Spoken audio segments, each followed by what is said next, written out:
નમસ્તે વિદ્યાર્થી મિત્રો, ધોરણ 12 ગણિત પ્રકરણ 9 વિકલ સમીકરણો ભાગ નંબર 1।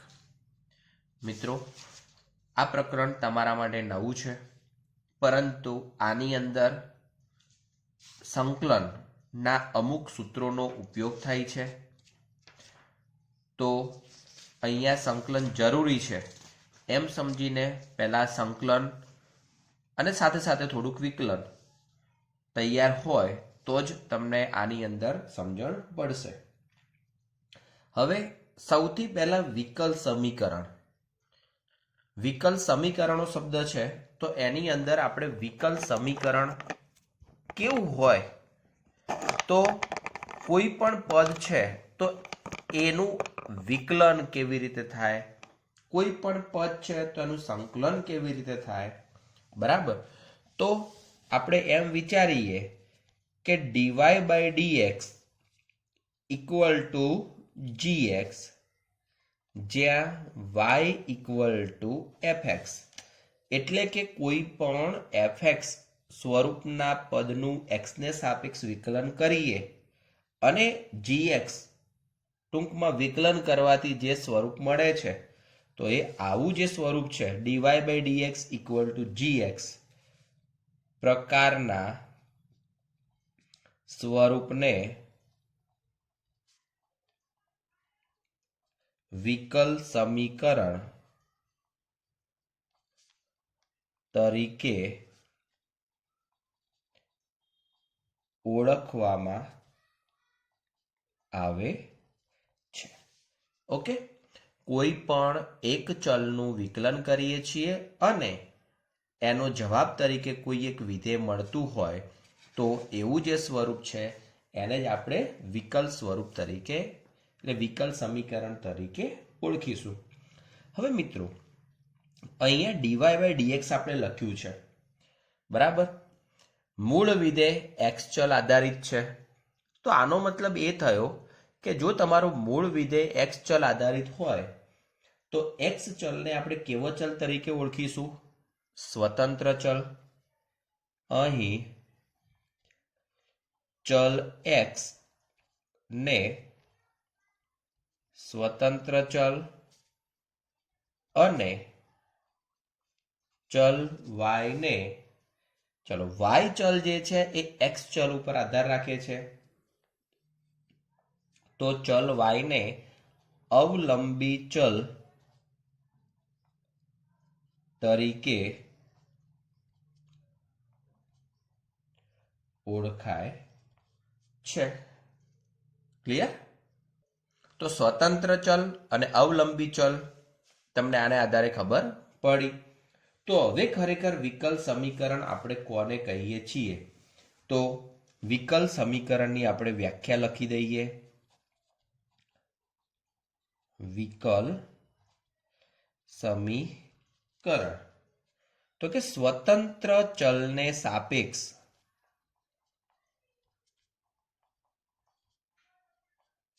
અવલંબી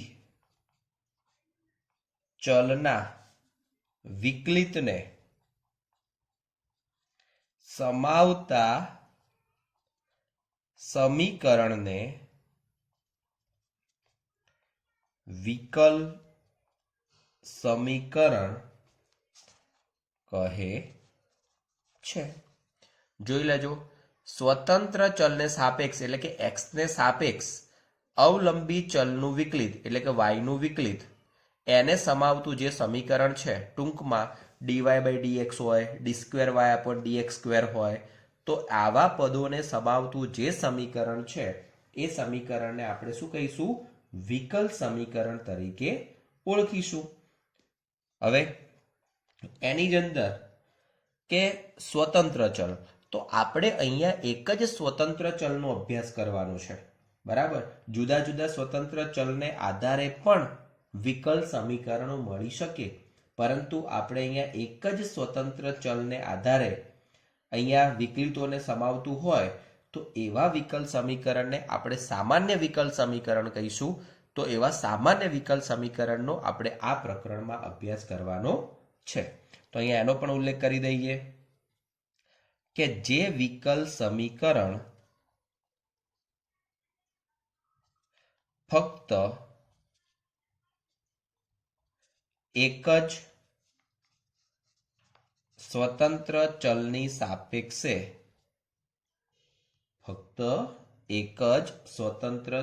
સાપેક્ષે અવલંબી ચલના વિકલિતોને સમાવતા હોય તો તેવા સમીકરણને એટલે કે તેવા વિકલ સમીકરણને સામાન્ય વિકલ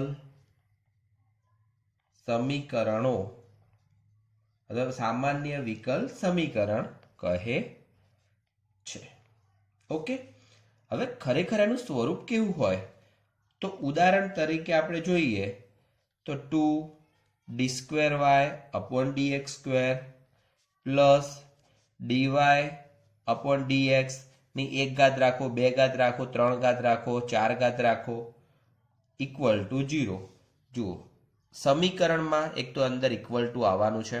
આ બધું 0 હોઈ શકે, y હોઈ શકે, બરાબર. y નું વિકલન વાળું કોઈ પદ હોઈ શકે, એટલે કે d²y/dx² હોઈ શકે, dq/dx³ હોઈ શકે, ગમે તે હોઈ શકે છે, બરાબર. તો આ કેવું છે? સામાન્ય વિકલ સમીકરણ છે. પરંતુ આપણે જે સામાન્ય વિકલ સમીકરણ છે એને આપણે ફક્ત વિકલ સમીકરણ તરીકે જ ઓળખીશું, કારણ કે આ પ્રકરણમાં આપણે આ એકલા જ વિકલ સમીકરણોનો અભ્યાસ કરવાનો છે એટલા માટે. હવે આના પછી વિકલ સમીકરણની કક્ષા.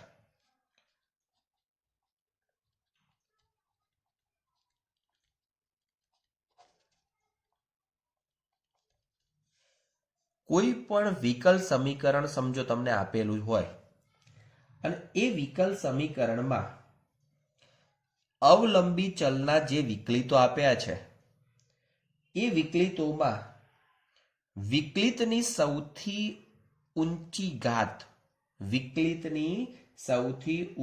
ઘાત અથવા વિકલિતની કક્ષા, ઉચ્ચતમ કક્ષાનું જે વિકલિત છે એની કક્ષા. તો જો આ વિકલનવાળું પદ છે, આ વિકલનવાળું પદ છે, પણ આ પ્રથમ વિકલિત છે, આ દ્વિતીય વિકલિત છે, તો ઉચ્ચતમ કક્ષાનું વિકલિત કયું કહેવાય? 2 કહેવાય, એટલે કે એની કક્ષા થશે 2. તો આ જે સમીકરણ છે એ સમીકરણની કક્ષા આપણે કેટલી કહીશું? 2 કહીશું. ટૂંકમાં જે વધુ વિકલિત વાળું પદ દેખાતું હોય એની કક્ષા જે હોય એ જ વિકલ સમીકરણની કક્ષા કહેવાશે. તો વિકલ સમીકરણની કક્ષા માટે લખી દઈએ, વિકલ સમીકરણમાં સ્વતંત્ર ચલને સાપેક્ષ અવલંબી ચલના વિકલિતોમાં ઉચ્ચતમ કક્ષાના વિકલિતની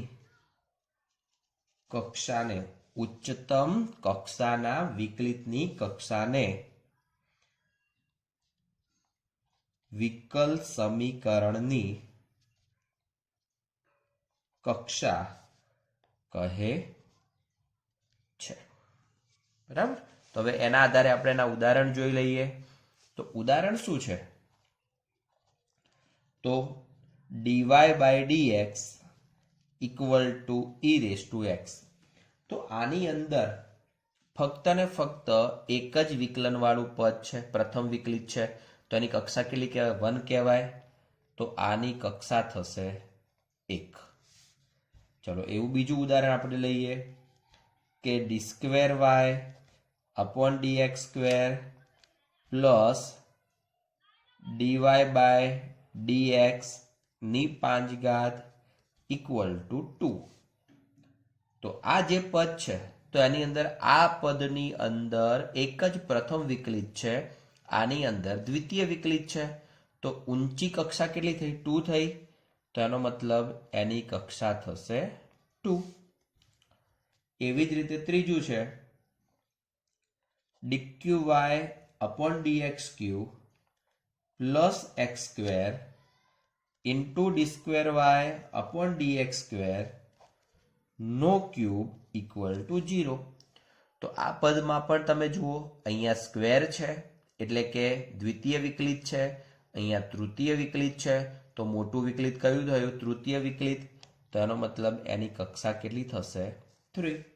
તો આ પ્રમાણે આપણે એમની કક્ષાનો વિચાર કરી શકીએ છીએ. બરાબર છે? તો એક છે ટોપિક કક્ષા. હવે એના પછીનો એક ટોપિક છે વિકલ સમીકરણનું પરિમાણ. વિકલ સમીકરણનું પરિમાણ. હવે મિત્રો પરિમાણ, તો પરિમાણને ખાસ વ્યવસ્થિત રીતે સમજજો.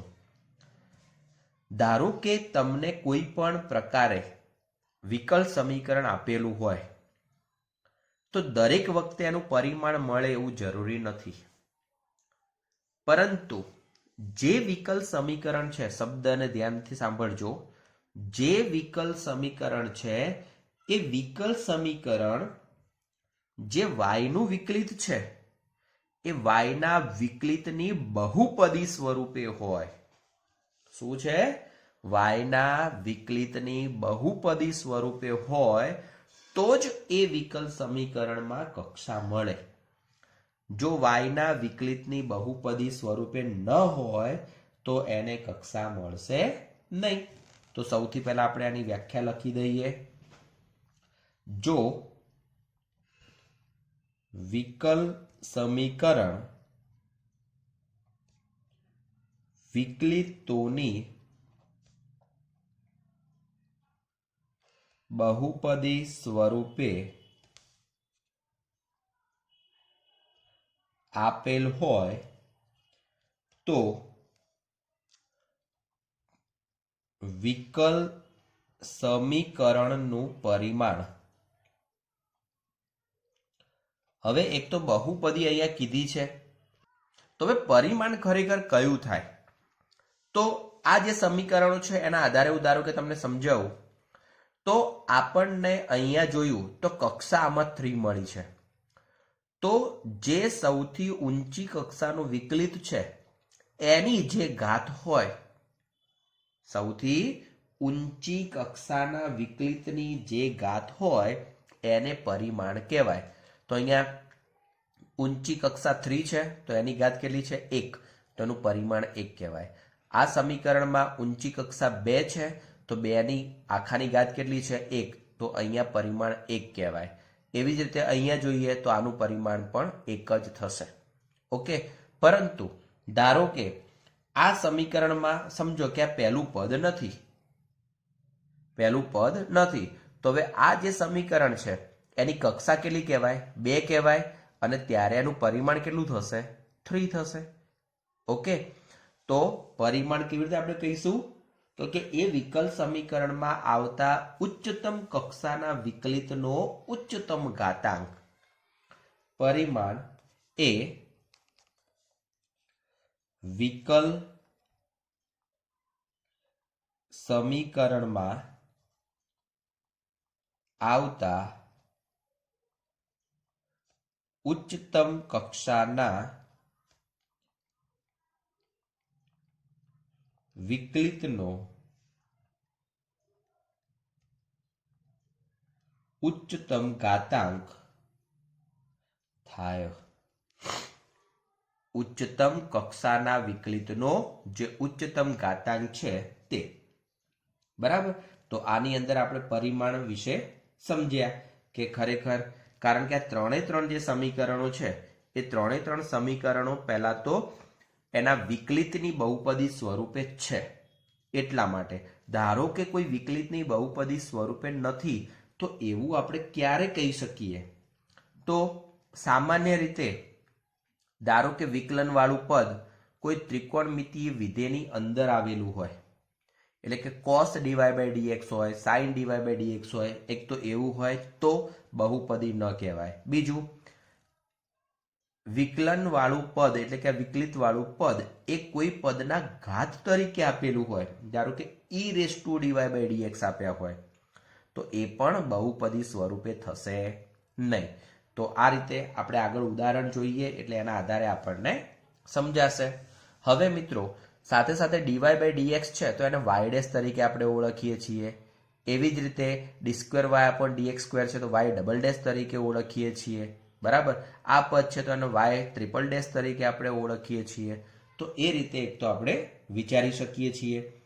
તો આપણે હવે એ રીતનું સમજવા પ્રયત્ન કરીએ કે આના ઉદાહરણ પહેલા જોઈ લઈએ. તો અહીંયા જોઈએ ઉદાહરણ તરીકે, તો d³ પ્લસ 2 d²y/dx² નો square minus dy/dx plus y equal to 0. આ પ્રકારનું આખું સમીકરણ છે. જુઓ, આ સમીકરણ વિકલિતની બહુપદી સ્વરૂપે દેખાય છે. હવે વિકલિતની બહુપદી સ્વરૂપે હોય તો એનો મતલબ કે સૌથી ઊંચી કક્ષાનું વિકલિત આ છે અને એની ઘાત 1 છે, તો એનો મતલબ આનું પરિમાણ થશે 1. ઓકે, ચલો બીજું આપણે વિચારીએ કે dy/dx નો square plus dy/dx minus sin² equal to 0. તો જુઓ, આ જે સમીકરણ છે એ પણ વિકલિતની બહુપદી સ્વરૂપે છે, કારણ કે વિકલનવાળા પદો જે છે એ એકલા આપેલા છે. અહીંયા વિકલન વગરનું પદ છે. જુઓ, સાઈનની જોડે, જો સાઈનની જોડે dy/dx આપ્યા હોત તો એ બહુપદી થઈ શકે, એટલે કે વિકલિતની બહુપદી થઈ શકે નહીં. તો આ વિકલિતની બહુપદી છે. તો હવે એનું પરિમાણ તો જુઓ, અહીંયા કક્ષા 1 છે, આની અંદર પણ કક્ષા 1 છે. તો એમાં સૌથી ઊંચી ઘાત કઈ? અહીંયા 2 છે, અહીંયા 1 છે, તો ઊંચી ઘાત 2 કહેવાય. તો આનું પરિમાણ કેટલું થશે? 2 થશે. ક્લિયર? ચાલો એવી રીતે ત્રીજું જોઈએ કે dy/dx plus sin dy/dx equal to 0. તો આ જે સમીકરણ છે જે વિકલિતની બહુપદી સ્વરૂપે નથી.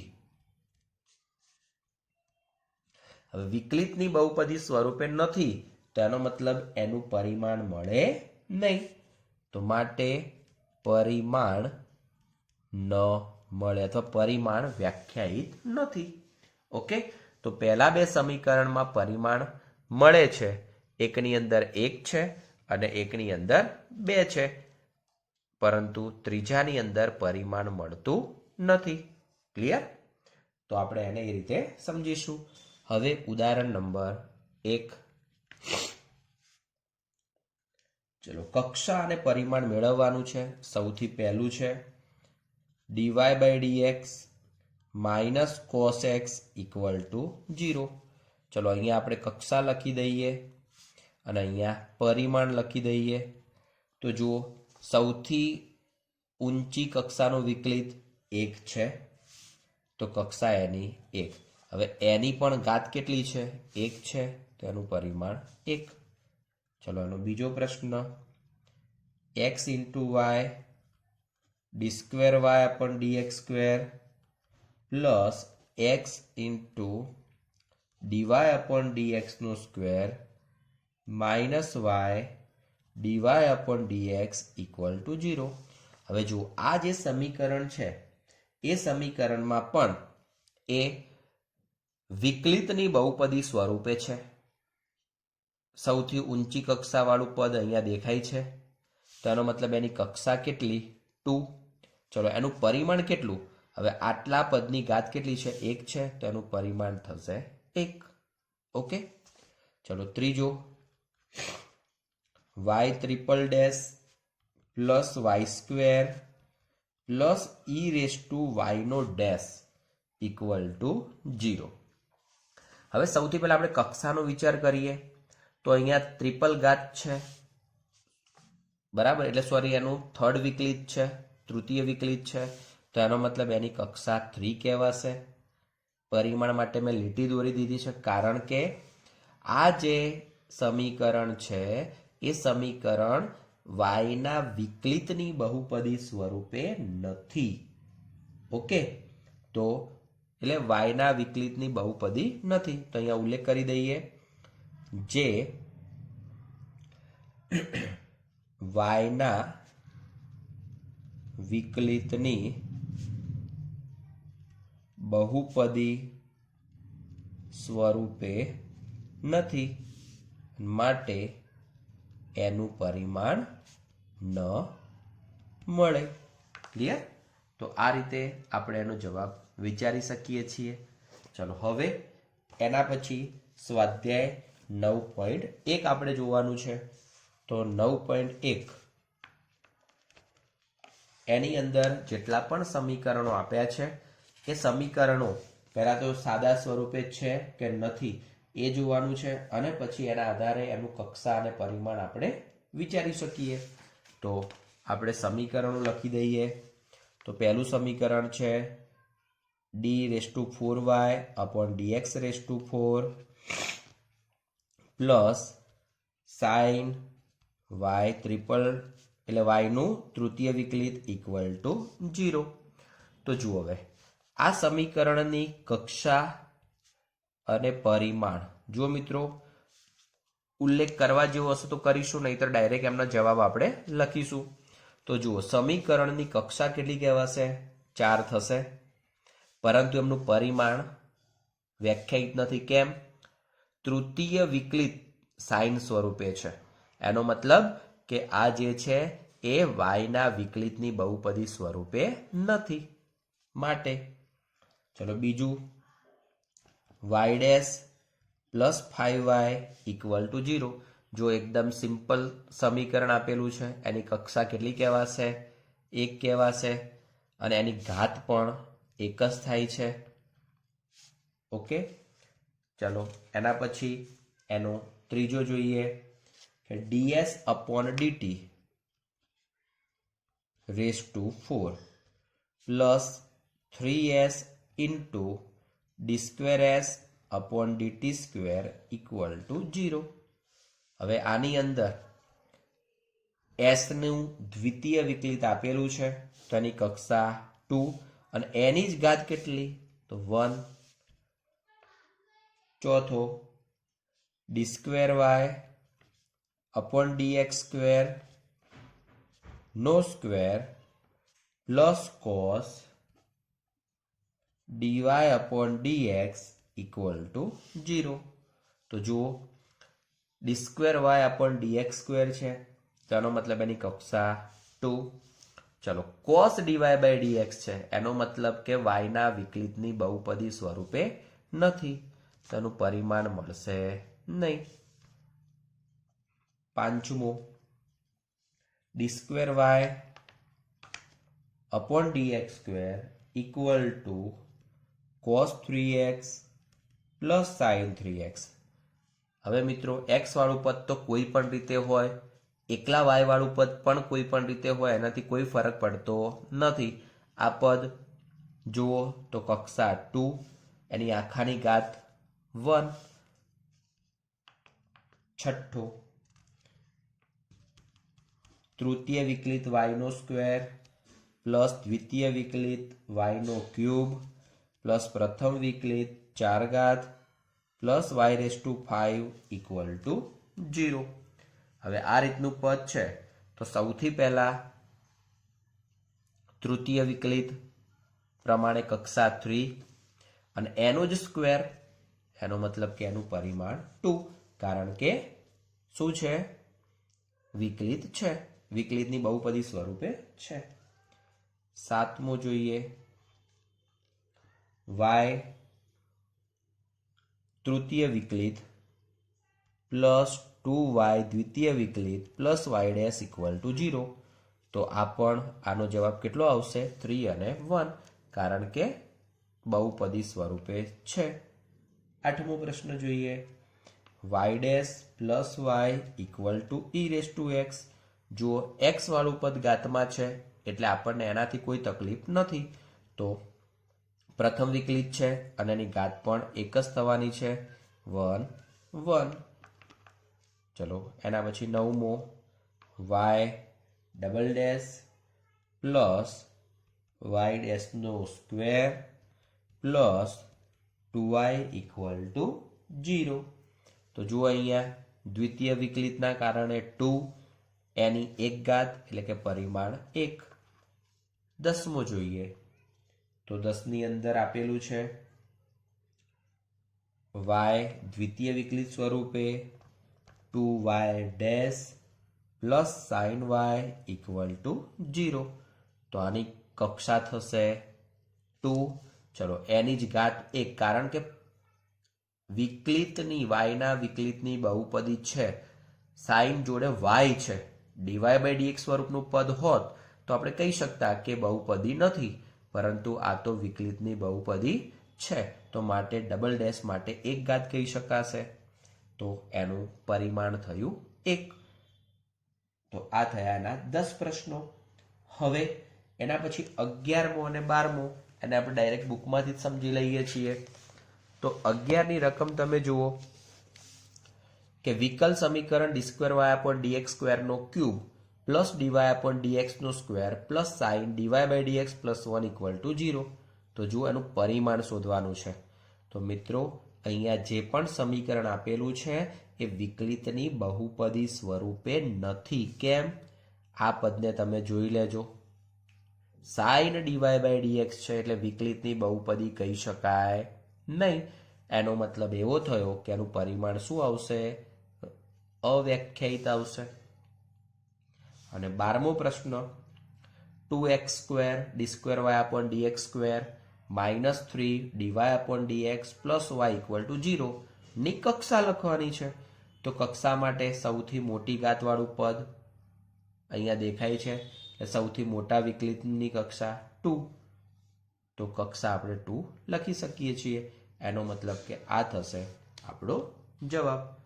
તો મિત્રો આ હતું આપણું સ્વાધ્યાય 9.1. એની અંદર બે પ્રકારના ટોપિક હતા, એક કક્ષા અને પરિમાણ. કક્ષા ક્યારે મળે છે? તો કોઈ પણ વિકલ સમીકરણ હોય એનું કક્ષા મળે છે. જ્યારે પરિમાણ ક્યારે મળે છે? તો કે વાયના વિકલિતની બહુપદી સ્વરૂપે આપેલું વિકલ સમીકરણ હોય તો જ એનું પરિમાણ મળી શકે. જો બહુપદી સ્વરૂપે ન હોય તો એનું પરિમાણ વ્યાખ્યાયિત થતું નથી. ક્લિયર? તો આ પ્રમાણે સ્વાધ્યાય 9.1 તમને વ્યવસ્થિત સમજાયું હશે. હવે પછીનો ટોપિક વિકલ સમીકરણનો વ્યાપક અને વિશિષ્ટ ઉકેલ, એને આપણે નેક્સ્ટ વિડીયોમાં જોઈશું. Thank you. જય હિન્દ, જય ભારત.